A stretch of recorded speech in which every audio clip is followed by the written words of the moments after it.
So do remember, van der Waals forces is a type of intermolecular bonding, okay, that will exist in all molecules.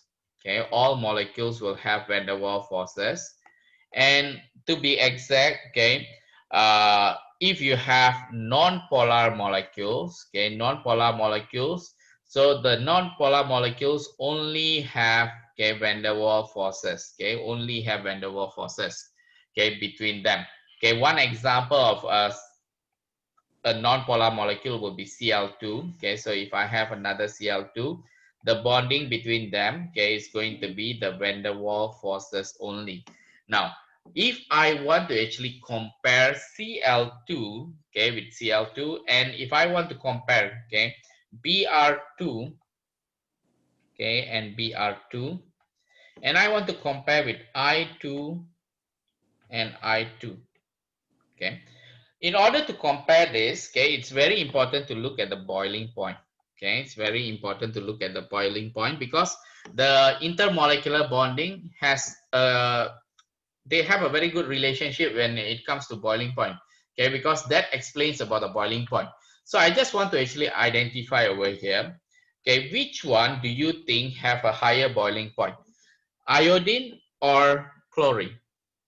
Even based on what you have learned until now, which one do you think has higher boiling point? Or do you know about the states? What is the physical state of Cl2? Even? Christopher, yes, Ken? Not sure, just say not sure, we can move on.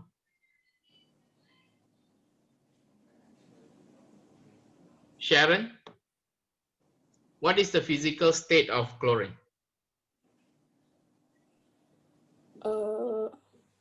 Liquid. Are you sure chlorine is liquid? I don't know.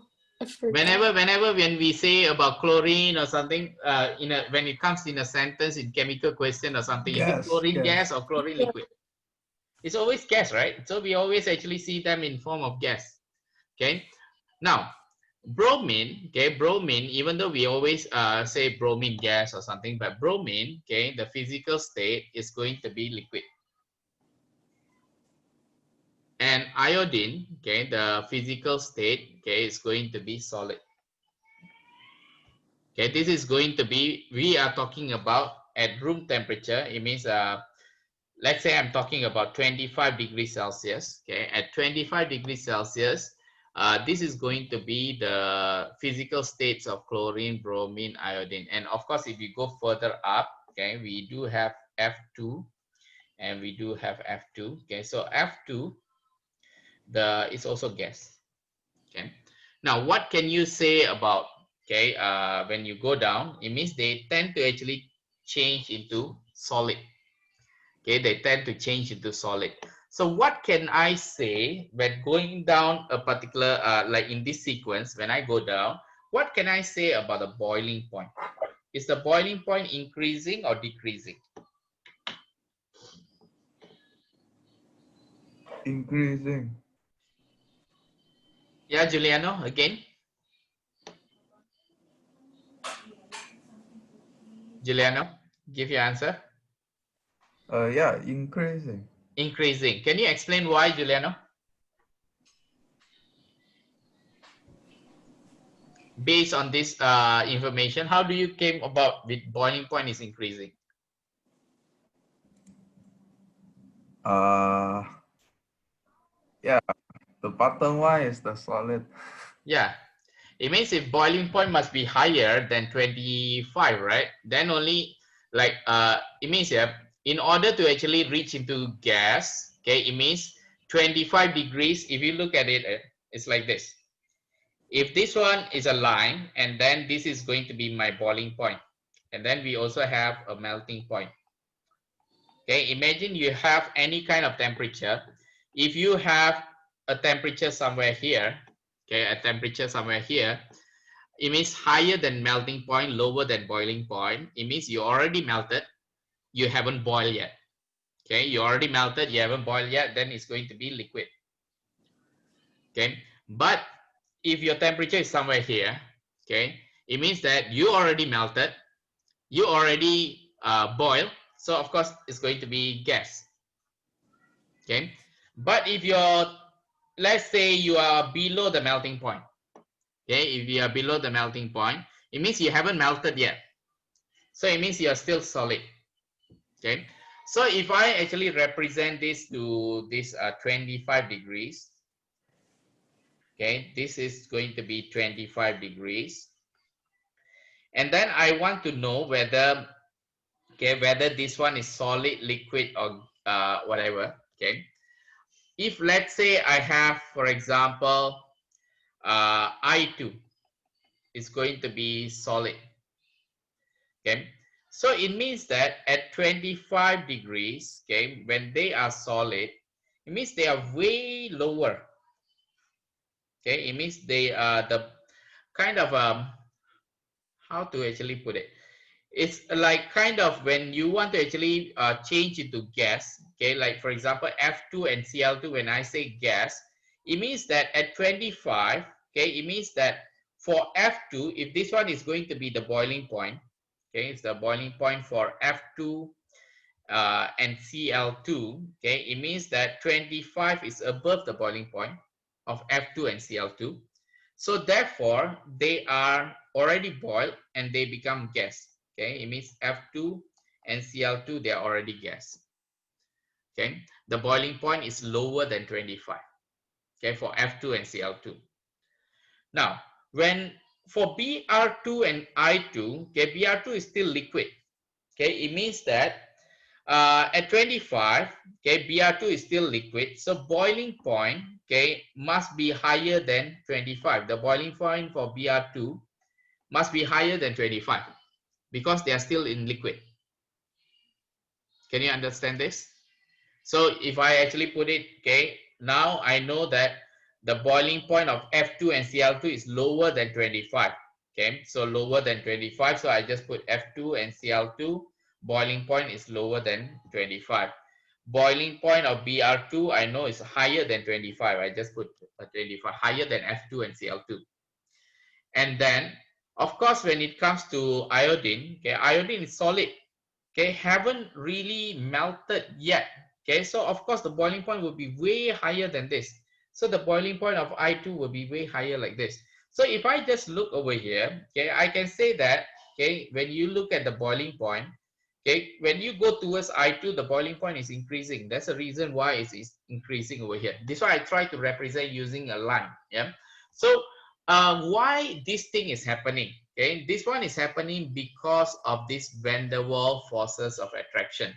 So why, when I boil something, it means basically I'm trying to break the bond between this, okay, intermolecular bonding. Okay, I'm trying to break the intermolecular bonding. I am not going to actually break any covalent bonds over here. I think I have actually explained this earlier.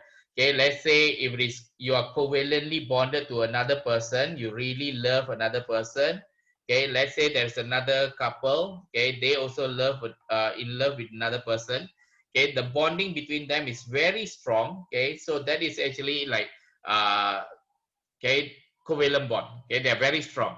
But imagine both of these couples, they are friends. They are sharing friendship. Okay, they are friends. Okay, so when it comes to bonding, I'm very sure that this bonding is way stronger compared to this bonding. So if let's say something happens or earthquake, okay, I'm very sure they are not going to run four of them together. Maybe these two people will run together and these two people will run together.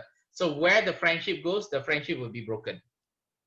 So that is actually the part over here that we need to notice over here, which is when it comes to bond, okay, when you look at ionic bond, when you look at covalent bond, this ionic bond is the strongest, okay, it's the strongest, followed by covalent bond.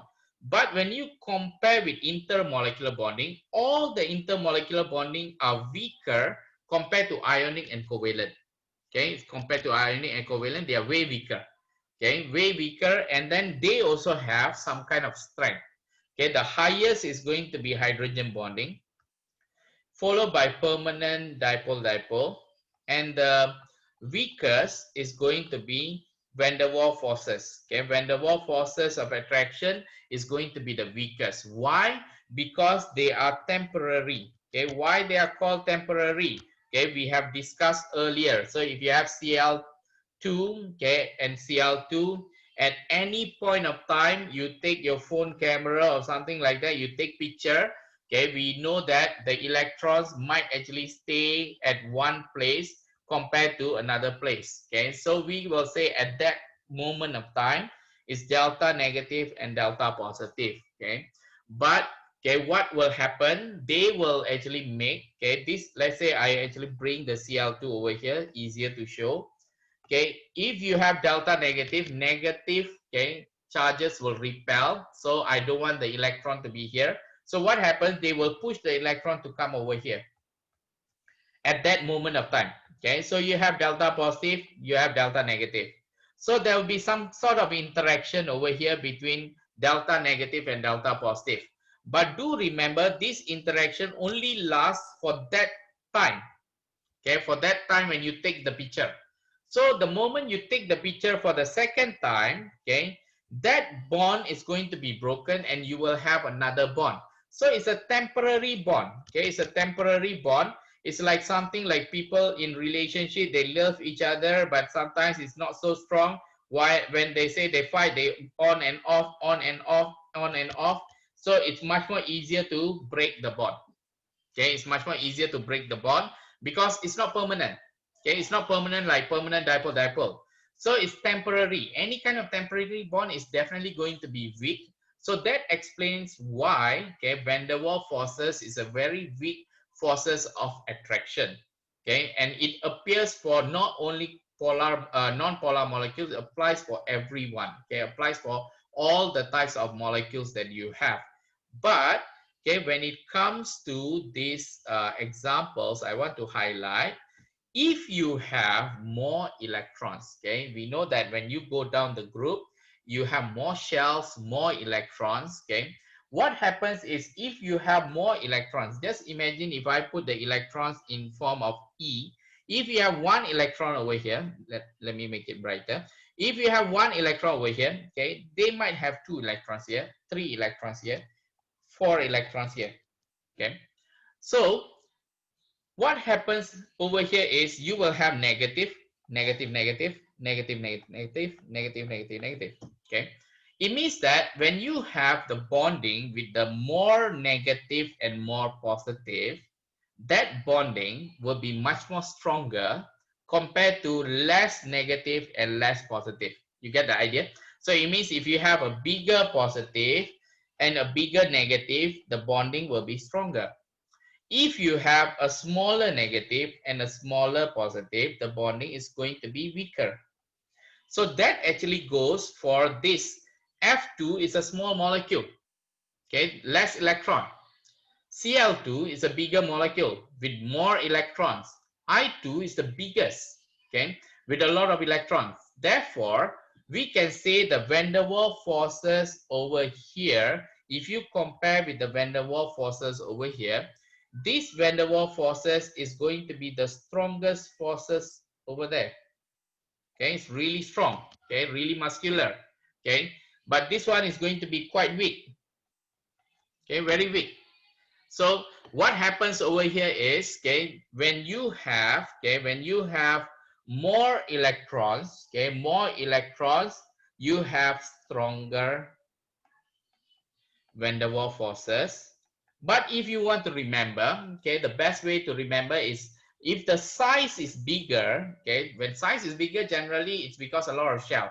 When you have a lot of shell means a lot of electron. When size is bigger, you can say the stronger van der Waals forces also, if you want to remember that way. Okay, but the size is directly reflecting to electrons. Okay, that's the reason why we say the boiling point of I2, okay, is higher compared to the boiling point of F2. So when you look at it, okay, when you go down, okay, we remember the boiling point is getting higher because van der Waals forces is increasing. Okay, van der Waals forces is increasing. Why? Okay, the size is increasing. Why? Because there is a lot of electrons. Why? When you have a lot of electrons, there will be more positive charges and more negative charges. A stronger instantaneous dipole will be formed. Okay, so here when you actually look at it, okay, I think last time I told you why we have this name, because this one is going to be known as instantaneous dipole. Okay, at that instant there is dipole and they will induce another molecule to become dipole. So instantaneous dipole, induced dipole. Okay, so the previously last time they tend to use this term, instantaneous dipole, induced dipole, but they found out that it's too long. Okay, let's actually make it simple. Okay, so I know instantaneous is temporary. How to make it simple? Then they came with this term, van der Waals forces. Okay, don't make it too simple. If they ask you to actually what type of bonding and you just write VDW, don't do that. Okay, you need to be at least able to actually write down the full van der Waals forces. Okay, van der Waals forces. Okay, van der Waals. So van der Waals forces, okay, is actually instantaneous dipole, induced dipole. Okay, some other syllabus they have different terms for it, but I don't think so. We need to learn. I think one of it is instantaneous dipole, induced dipole. Some books, I think in UK, they actually mention it as London forces. Okay, so they have variations. Okay, but for our syllabus, we will use van der Waals forces. Okay, but if you want to understand more, I think when it comes to understanding and explaining, I think this is a very good name. Okay, instantaneous dipole, induced dipole. Okay, because this is at this particular instant, they will induce another dipole of another molecule and it will become a temporary forces of attraction. Okay, that is going to actually help us to identify, okay, why, okay, the boiling point, okay, of this molecule will be different. Okay, will be different. Okay, because this one is going to be, the boiling point is going to become higher. Now this one they can actually also ask you in a different way. How they can ask you? They will ask you in terms of volatility. Okay, volatility or being volatile. Okay, what can you actually tell of this term volatile? So let me actually ask someone. Okay, Catherine, can you actually tell me what is the meaning of volatile?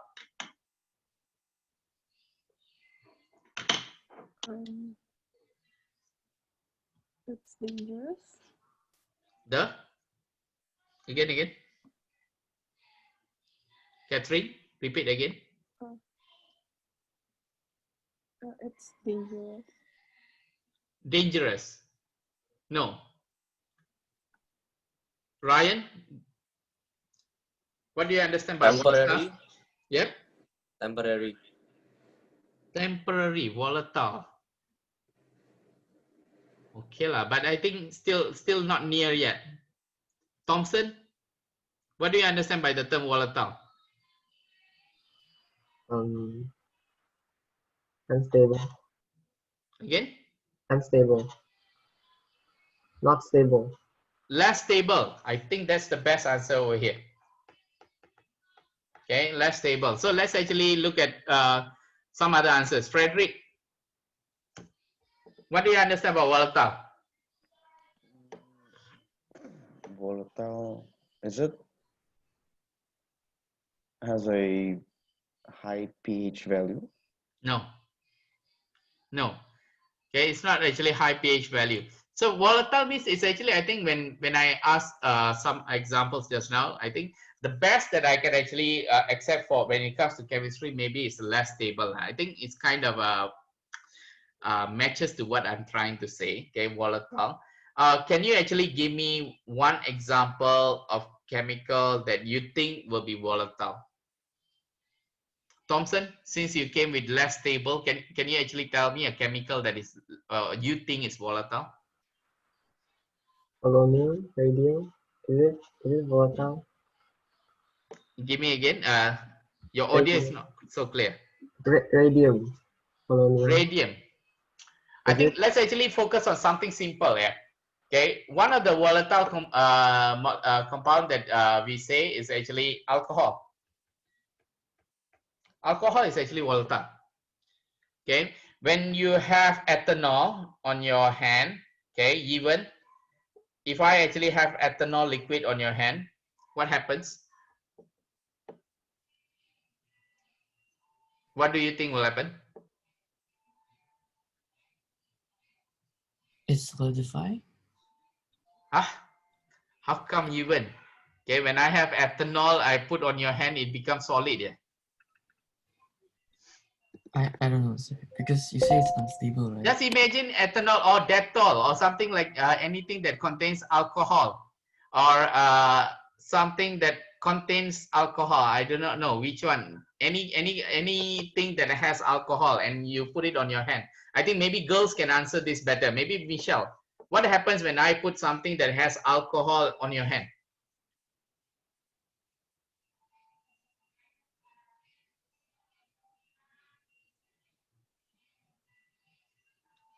Michelle, can you hear me? Evaporate. I think Juliano is correct. Okay, I think the moment when you have alcohol on your hand, okay, the ethanol, okay, they will evaporate and you will actually see a cooling sensation over there. They will evaporate easily. So it means volatile, okay, is kind of a compound. The volatility means they can evaporate or change into gas easily. That's volatile. Okay, they can be broken down into gases easily. So that's the meaning of volatile compounds. Now, when we actually compare this, okay, let's say if I have F2, Cl2, Br2, and I2, which one is going to be more volatile? Which one do you think they will be more volatile? Audrey? Which one easily change into gas? F2. Yes.